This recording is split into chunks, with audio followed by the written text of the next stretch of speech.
Good evening, everybody. Welcome to another episode of Fresh Brewed Kentucky Politics. I'm Andrew Cooperrider. Thank you guys for checking us out. If you'd like to support us, as always, please share, please like, please follow, subscribe. Podcast is on Spotify and other places. And, of course, Facebook. Share us out. Share us out on YouTube, too, as well. If you want to support, you can buy coffee online. You can, of course, come into Brewed. There in Lexington. You can also donate. We are looking at the impeachment bill, looking at those legal fees on the impeachment of the governor, looking at a couple different things.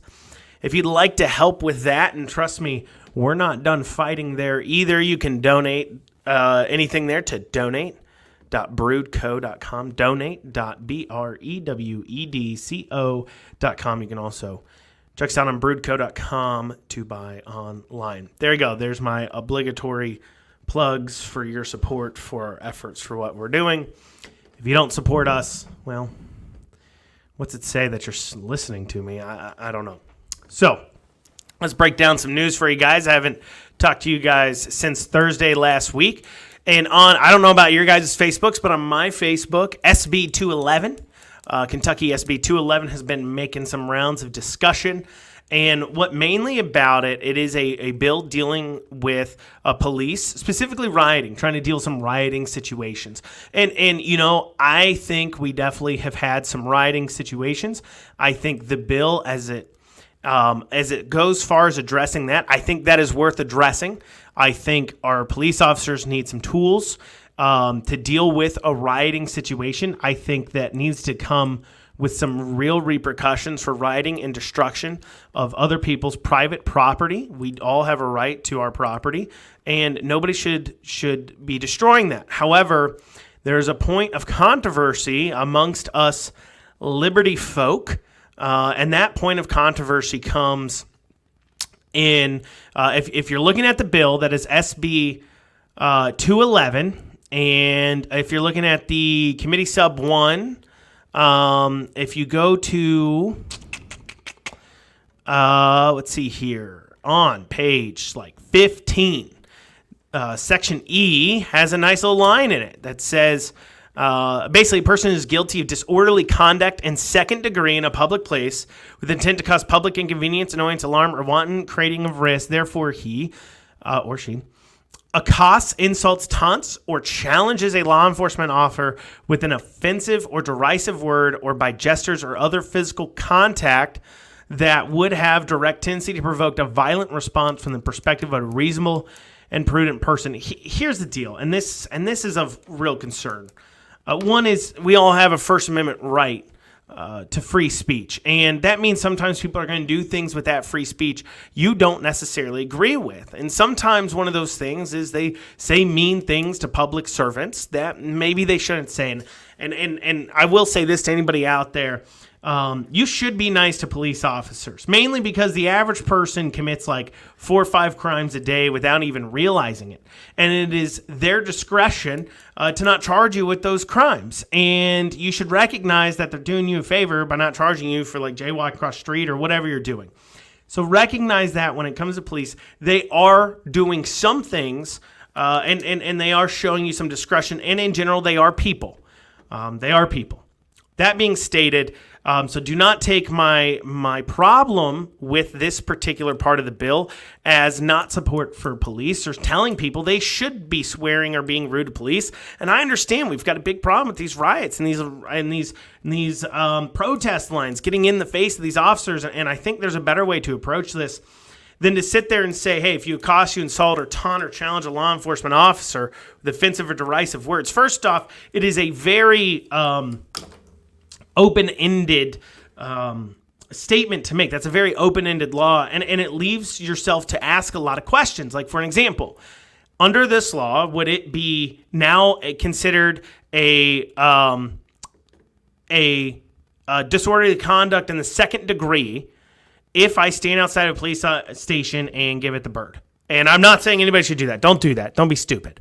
But at the same time, we have to ask ourselves if in America, somebody standing outside of a police station flipping at the finger, do we really want them to go to jail? In fact, do we really want to see a increase in charges for somebody? Listen, I don't know if anybody's ever been arrested before out there. I have not. I've not actually been arrested before, but I know I've been pulled over before for speeding. And I don't want in a moment where possibly a person could be upset because they're getting a ticket because they're having a negative interaction. And remember, guys, officers do have discretion, and there are times where people are upset. And do I really want somebody getting charged extra, getting more legal charges because they drop an F-bomb in front of an officer after they get a ticket, or they get mad at an officer? And like I said, if words are words, right? I mean, in a way, I don't want to see. Now, granted, that doesn't mean that you should be swearing at officers. Once again, I remind you, they can probably charge you with a lot of other things they're not. But I don't want to see a person who's probably at one of their lowest points. I mean, think about this. Anytime you're interacting with officers, it's probably not a really great time. And we as people have to understand, even if we're doing jobs like officers are, or I saw an email earlier that a person got back from the unemployment office where an individual from the unemployment office was mad at them because they had used, in their words, a bad tone, or they were upset in an email that they wrote the unemployment office for how long it was taking to deal with their situation. And then that unemployment officer has the nerve to respond with, "Can you please be nicer? These people have been waiting for months to get paid out their claims, and you're sitting there saying you need to be nicer. Their lives are hanging in the balance, and you got to understand that. You got to understand you may be doing your job, but to the person on the other end of the side of things, as a government employee, you have to understand that you may be doing your job, but you are greatly and negatively affecting someone else's life. And sometimes they're going to be upset and they're going to say mean words, and you just got to get over that. You just got to get over that. And sitting here saying, hey, we're going to charge you with a class 2, a second degree disorderly conduct, which, by the way, that is the thing that the ABC is accusing me of, creating disorderly conduct by ignoring the governor's orders. That's what they're accusing me of, to take away my ABC license. I don't think a person, if they're getting arrested and says mean things to an officer, should get additional charges. I think that's a wrong thing to do. I understand we need to respect our officers.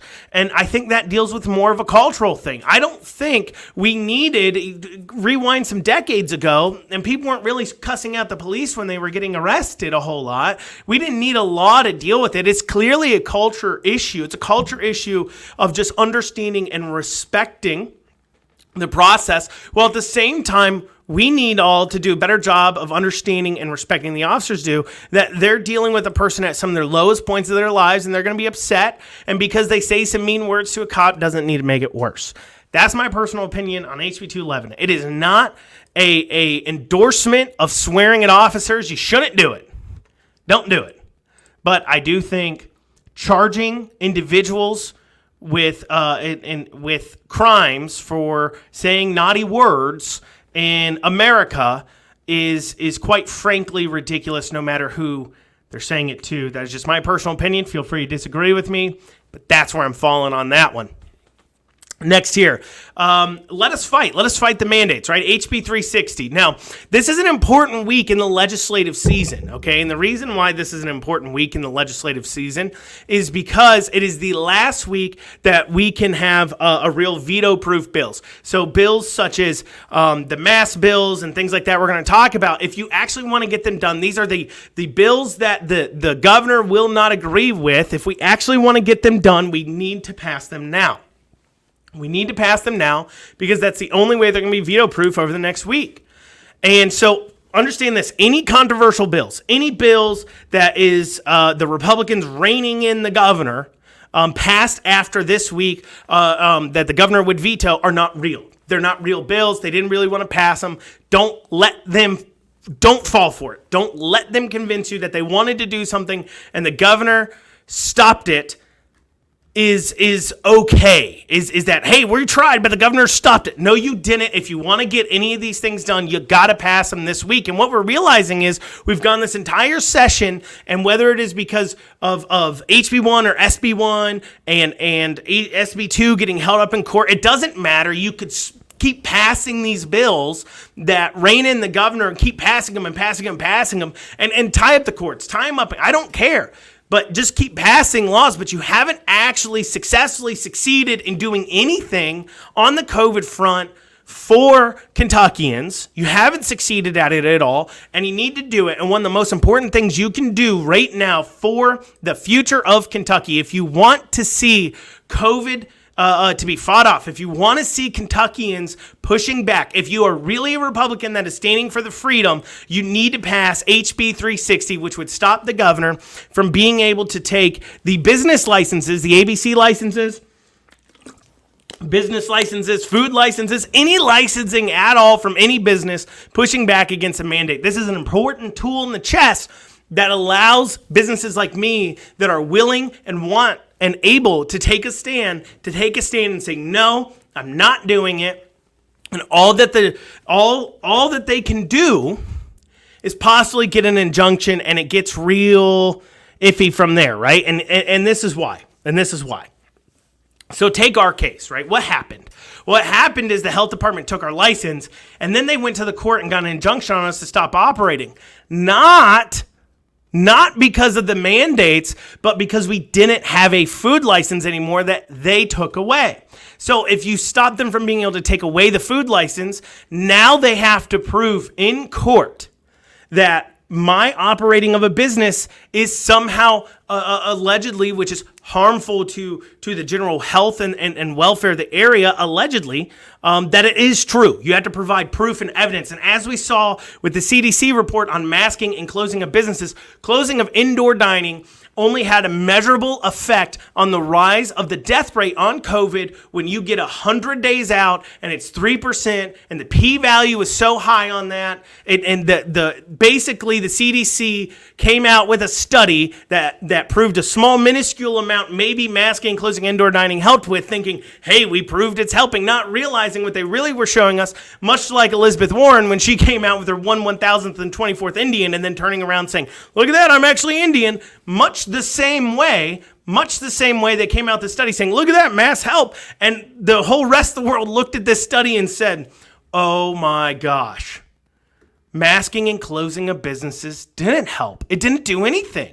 It maybe at the most resulted in a 2 to 3% reduction, at the most 100 days out. And even then that is based upon a very interesting p-value, which means that the other hypothesis is more likely. And so basically they couldn't prove that masking and indoor dining did anything. And so in order to sit there, and now with HB 360, it creates a lot more interesting of an argument in court, and it creates a lot better situations for businesses to be able to take a stand against these types of tyrannies and survive and make it, and not be faced with a choice between losing your business or losing your business, and instead have much better option. It'd be more worth it for you to fight than it is for you not to. And that's how we really start getting this going. And that is HB 360. If they really want to rein in the governor, if they want to see the Kentuckians stepping to it and taking this governor down to size, they need to pass HB 360 if they want to see that mass civil disobedience. If you didn't realize it, that if they don't pass this at this point, they don't want us to fight back. They really don't want us to. And that is something you have to understand. They need to pass this if they want people to fight back. Speaking of bills that if they really want to pass, let's talk about HB 151. And let's be real honest, Republicans, okay? Let's be real honest. Let's bring it in, all right? I go to your meetings, okay? I go to your party meetings. I go to your women Republicans Central Kentucky meetings. I go to your young Republican meetings. I go to your Tea Party meeting. I go to all of them. And the last time I saw a person I knew that was a Republican wearing a mask in the last month and a half was a Mitch McConnell staffer. Okay, so it probably was actually a Democrat. And so what, because, what is Mitch McConnell but a Democrat? Anyways, and so what we end up seeing is, I know how you all stand on this. We all know HB 151, the mask law that's sitting in committee still in the Senate Health and Wellness Committee, that needs to get moving if you want to take away these mask mandates, which is going to linger. Mask mandates will linger. I promise you this. It will be 6 months from now, and it'll suddenly, the flu season will come back, and it'll be a bad flu season, and they'll be like, oh, well, you might as well throw on a mask, even though the CDC study, which I just talked about, clearly makes it clear masking only at the most resulted in a 2% reduction in case growth, which is barely anything at all. But anyways, they're going to try to roll it out for, a bad flu season, something like that. And just quite frankly, it's quite frankly ridiculous. The entire idea, and I hear the critics of this saying, hey, listen, it's just a mask. Just put it on. And you know what? I understand where you're coming from there. It is a simple thing, putting on a mask, right? Very simple. However, there's an idea behind it. And that idea is, I am somehow responsible for your health. And I'm not. In this country, if you drop down having a heart attack next to a doctor who's not in a hospital, who's just out in public, they have no legal, they do not have any, legally speaking, they do not have to treat you. You do not have a right to another person's time. You do not have another right to them. And that is the concept that the mask law really deals with and pushing back on, is this idea that if you're worried about a sickness, that means other people have to do something. No, that means you need to do things. You need to stay at home. You need to be more careful. You don't get to tell other people what they need to do because of your fear. Because that's the same thought process to say, hey, why don't we have 5-mile-an-hour speed limits? Why don't we do it? Why don't we have 5-mile-an-hour speed limits? How you're worried about car accidents? Let's have it. You know what? Shoot. Let's take away cars. I mean, after all, greenhouse gases, right? Let's just take them away. You all walk around everywhere because, then you might trip and fall. So, actually, what we're gonna do is we're going to have you all sit in motorized chairs and wheel around everywhere because we don't want you to trip and fall and kill yourself, right? And hey, it's this crazy idea, this crazy thought process that because of my fears, you have to do something. And that's what the mask law is pushing back on. So it's HB 158, and it says you cannot require masks as a government. Nothing's stopping these businesses. I was reading a funny article where it was talking about how businesses couldn't claim it was just the government mandates they were following anymore, and they actually had to stand by their policies. That sounds to me like businesses don't want to have to take accountability for the decisions they would make. So, essentially speaking, you now have these large corporations that are worried about being stuck in the middle here because as these places open up, they still have corporate policies about masking because if they drop them, they're worried they'll get canceled by the left. But now they're losing business from the people on the right who aren't wearing masks because they're like, hey, this is stupid. People are vaccinated. If you're worried about stay home. And so now these corporations are in a spot where they don't know what to do. And instead of, instead of owning up for their actions, they now are whining and complaining that their buddy, the crony capitalist government, isn't there to go ahead and bail them out and give them a made-up reason, which, by the way, it was made up from the very beginning. You could just say, I see you're not wearing a mask. You must have a medical condition and never have to worry about it again. Trust me, I've had 3 mask violations dismissed. That's all you have to say. And it isn't real. You just think it is. But it's a game of misinformation, funny enough, that the government employees have played to make you think you have to do anything more than that. But anyways, and so they don't want to have to take accountability for their policy decisions and possibly lose business. And so they're asking the government to keep these mask mandates in place. That is dangerous. That is dangerous. That we've all seen these giant corporations get their ways on a lot of things. We've all seen this cronyism take place from both the Democrats and Republicans. And quite frankly, that is gross and it's disgusting. And if Kentucky doesn't want to be beholden to that, we need to pass HB 158 to say if a business wants to require masks, they can. I'm cool with that. Require masks. If you want to require masks, require a mask. I don't care. I don't care what you do. If you want to require me to wear a poncho, if I walk into your business, they require me to wear a poncho. I don't care, right? And then I can make my decision on whether or not I want to come there and put on your poncho, okay? But you don't want to own up for your decisions, so you're asking the government to make it easier on you. And, HB 158, we need to pass that to make sure that these companies are held accountable. SB 8, vaccine bill. It's cleared the House committee. It's passed the Senate, passed the House Wellness Committee. That is the no required vaccine. SB 8 needs to be passed this week. It is ready to be passed. It is good to go. House, vote on it, pass it. Let's make it so the code vaccine cannot be a required thing here in Kentucky at all. Let's protect our citizens against that. That's SB 8. Now, I've been hearing this a lot after HB 208 got passed. I've been hearing this from a lot of people. In fact, I believe it was old buddy. Who was it? Was it Alvarado? Geez, Pete's. I don't know who it was, but one of the senators actually on the floor on HB 208, that's a school bill, said, if you're mad about what's going on, go to your school board and run for school board. First off, that's the biggest cop-out anybody's ever said. Is said, if you don't like it, you run for office, which we've been seeing that a lot recently because we're getting under their skin. But more importantly, the HB 208 debate needs to be framed in then. If you really think that the school board's at fault here, you're wrong. So here's the bottom line.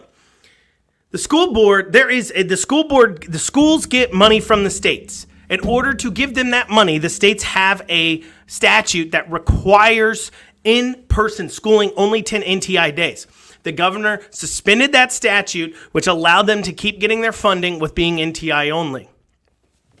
That was the problem we were asking the state to fix. It was a state-created issue, and your response of saying that if you don't like it, run for school board is the equivalent of if somebody breaks into my house and steals my stuff and I call the cops saying, if you don't like it, go steal your stuff back from them. Don't call us about it. You're the one funding them. You're the one who has the law in the books. You're the one who's allowed them to do it in the first place. Yes, it is your job at the state level to fix the problem because you enabled it. You enabled it. Yes, we understand the school boards have been doing this or that, and we all know that the unions control that school board hardcore. There is way more money a lot of times in school board races than there is in some House and Senate races in this state. There's more money donated on school board races. It is a big money race. We're talking 30, 40, 50 grand sometimes raised, sometimes more in these school board races. It is big money for these unions. They put a lot of money behind there. Right? Remember, the Kentucky Department of Education pays tons of money. Fayette County Public Schools, 20 grand this last year. And this year alone in lobbying fees, 20 grand. There's big money in these school board races. It's big. You can't just sit there and say, if you don't like it, you run for school board. Well, you know what? Shut up. Just shut up. You're supposed to fix this problem. You enabled the problem. Get it fixed. Okay, stop telling us, if you don't like it, you need to run. You know what? You need to do your job. You need to do your job or we'll replace you. How about that? Because you're the one enabling it. Get it changed. Sorry. I hate when I'm hearing these representatives somehow pushing the blame onto their constituents when they vote badly. You vote badly, own it. Just own it. Let's get some darn accountability in our government. You messed up, own it. You messed up on employment, Bashir. It's been a year. You're the worst state in the country. Own it. You messed up with HB 208. You passed the bill at the House without realizing it said exactly what we said it did. You got it into the Senate and you freaked out and you didn't know what to do. So you passed it. And when you got a bunch of pissed off parents calling you, you want to blame the school boards. Own it. You did wrong. Just own it. Just own it. That's my stuff on state issues. I know I covered a lot. Real quick, SB 211, no swinging at cops. That's just kind of interesting. I believe it's right now got its second reading in committee. I don't know what's going to happen with it. Who knows if it goes forward. There's definitely some constitutionality issues there. HB 360, that's about the licenses. They need to get that passed now. HB 158, the mask law, it's sitting in health committee there. Alvarado's the chair of that one. Hit him up with some emails. SB 8, that's that vaccine bill. It's cleared the House committee. They need to vote on it now. HB 208, That one's already passed. That was me ranting about the school board. So let's talk about the minimum wage. That has been of debate recently. I've even made some posts about it myself. And I just want to touch on it. I want to arm some people and not as much educate. I don't think educating is as important as making people realize a couple of just key facts to understand. Okay. First thing you have to understand is, what are you really saying when you say, I want to raise minimum wage? Your problem isn't actually that people don't make enough money. Your problem is you want to buy more with that money, with the money you make. Now, the simple way of looking at that is to say, oh, I just need to make more money, and then I can buy more things. But at the end of the day, your goal is to buy more, whether that's buy more even basic things, food, housing, things like that, or whether it's more abstract things or wants like TVs and cars and things like that. You want to buy more gas so you can go farther, right? You want to be able to buy more. It's not about making more money. It's about wanting to buy more. And to understand, if the minute you stop talking about I want more money, I want to buy more, you start looking at different solutions to the problem. Because the real problem then is not I want to make more, because we all know that with these massive stimulus funding, with a $15 minimum wage, you would get inflation. It's just simple. If 725 starts making 15, people who make 10 are going to want to make 18, 19, 20. People making 20 are going to want to make more money too. Everybody has to go up in money. Now, as everybody goes up in pay, really simple, real easy, the cost of labor goes up, the cost to manufacture, make, harvest items goes up, and as that cost goes up, shipping costs go up because everybody's got to get paid more, and now you're right back to where you started. $15 an hour just becomes worth $7.25 and the same amount of dollars, because that is what the cost of things are. That is, the cost has risen up. Your money doesn't go as far because everybody's getting paid more. Real simple idea here.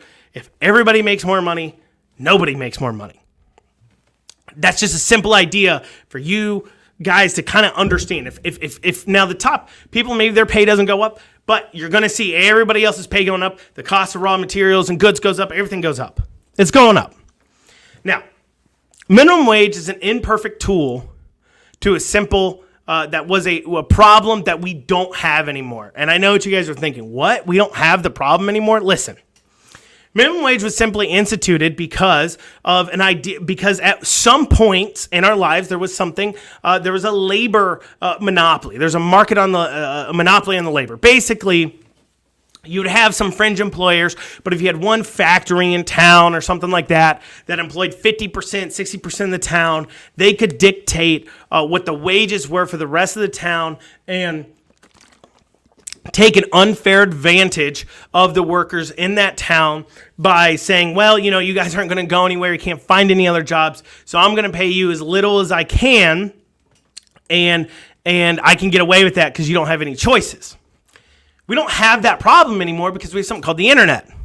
In fact, it's incredibly easy to find a job now, for the most part, up until recently with higher unemployment rate, COVID, everything else. But before that, being an employer, I can tell you one of the hardest things to understand was it was very hard to find. Staffing was a big problem. You can talk to restaurants, you can talk to labor companies, you can talk to staffing has been a big issue over the past several years during Trump era. And the reason why is because unemployment was so low, there are so many jobs to choose from. And I found myself even having to raise my wages up in order to compete and bring in labor. Right? And so you're not seeing a lot of companies that are hiring individuals in Lexington paying $7.25 an hour. You just don't. Right? Even we ourselves at Brood, we pay somewhere between $8.50 to $10 an hour base. And then you also get tips on top of that. It equals out to about $10, $11 an hour. You have to pay that much if you want to attract in labor in this market, because the competition exists, because the internet exists, and because it's not a closed labor market anymore. If you want to find a job in California while sitting in Kentucky, you can. That's why the minimum wage, it was an imperfect tool to stop an employer from getting a monopoly on a market and then taking advantage of that. You don't have that anymore.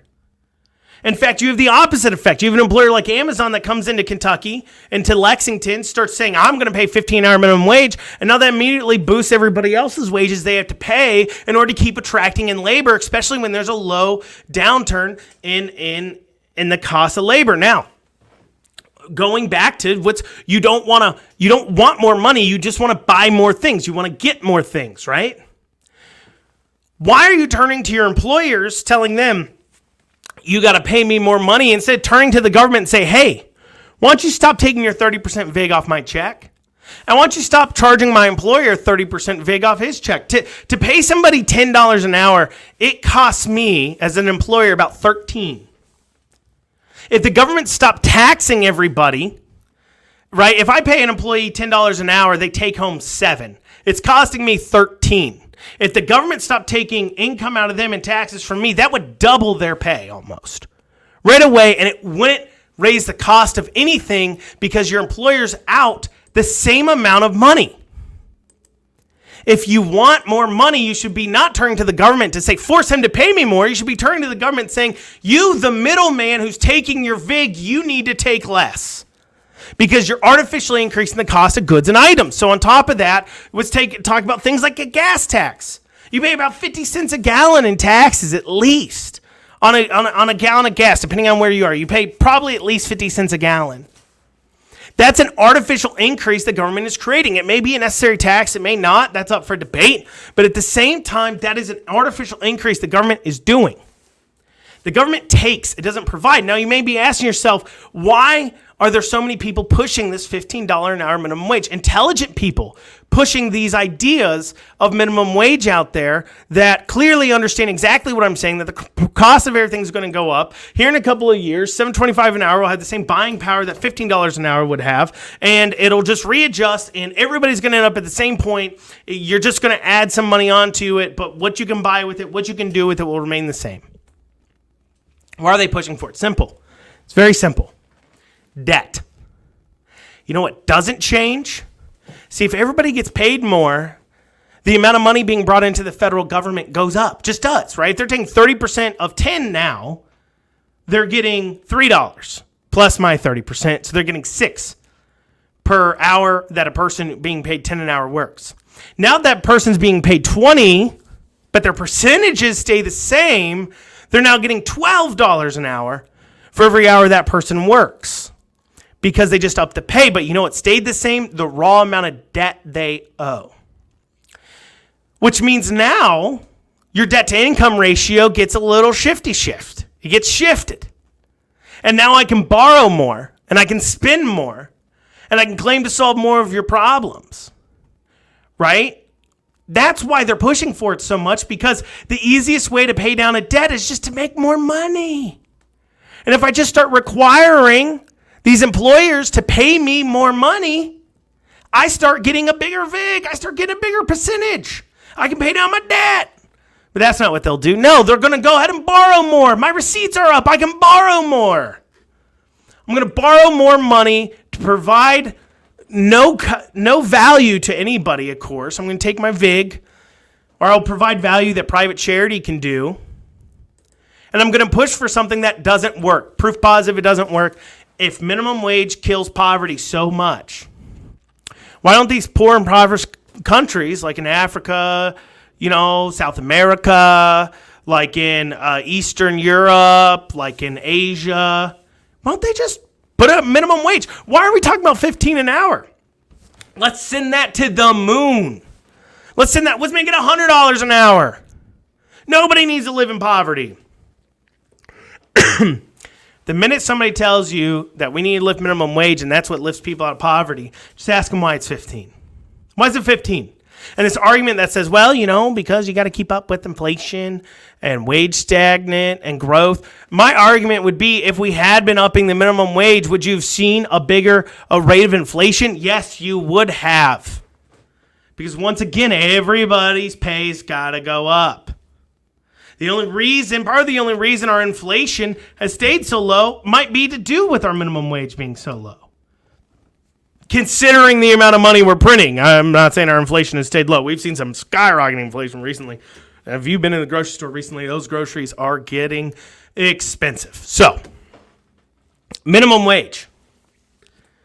It sucks. It's useless. It doesn't do anything. The minimum wage in Lexington isn't $7.25. Legally it is, but that isn't it. If you're an adult over 18, you're making 10, you're making 12 an hour, about.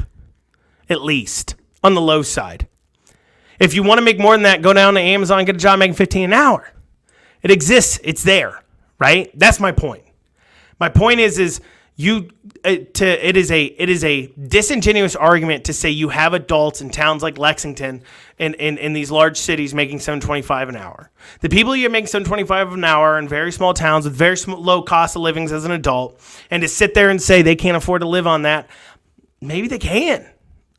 I mean, if I'm walking down the street and I'm living in a place that's really cheap cost of living, right? I mean, the people pushing for this live in large towns with high cost of livings too.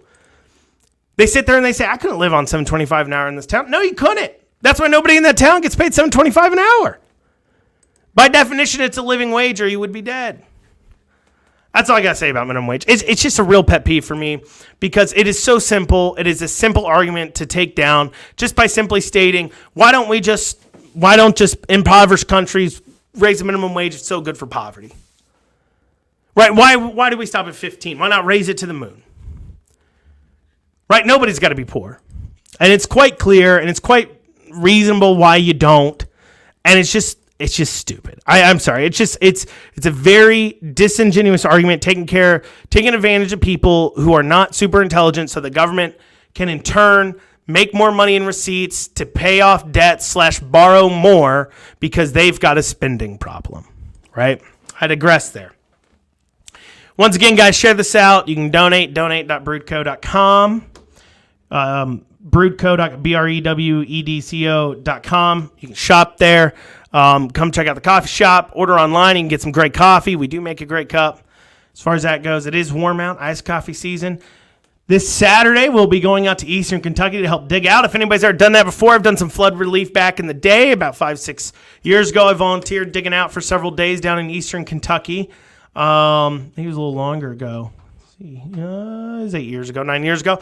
I did some digging out there in Eastern Kentucky. I can tell you it's dirty work. Wear clothes you can throw away. That is devastation there. We'll be meeting at Brewed at 7:30 a.m. We will caravan down there. Where is there? I don't know yet. I'm talking to some people about their needs down there, trying to get it in place. It may just be me. It may be a bunch of people. I don't know, but show up with a shovel. Bring some stuff if you want to donate water, food, things like that. Let's get that taken care of. Because we can't say we don't need the government. Private charity can take care of it and then not take care of the people. Right? We need to step up when we need to. That's what being a conservative, that's what being about liberty and freedom means. It means people take care of each other, not because they're forced to, but because they want to. That being stated, guys, everybody have a great evening. Thank you for joining me. Share it out. Check it out on Spotify. Have a great night.